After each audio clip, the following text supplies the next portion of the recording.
পানি দেওয়ার মালিক কে? আল্লাহ বললেন, গোলাম এই পানি থেকে তোদেরকে আমি বানালাম। ওয়াজআলনা মিনাল মাই কুল্লা শাইইন হাই আফালা ইউমিনুন। আমি আল্লাহ পানি থেকে পৃথিবীর সব কিছুকে বানিয়েছি। কার কথা?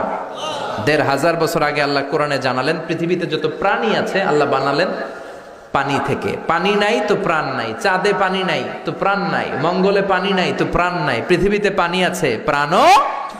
বিজ্ঞানীরাও তাই বলে, ওরা বলে পৃথিবীর প্রথম প্রাণ এসেছে নাকি পানি থেকে। ওরা নাম দিয়েছে অ্যামিবা। কি নাম শুনেন নাই? It's a very small unicellular organism in the world.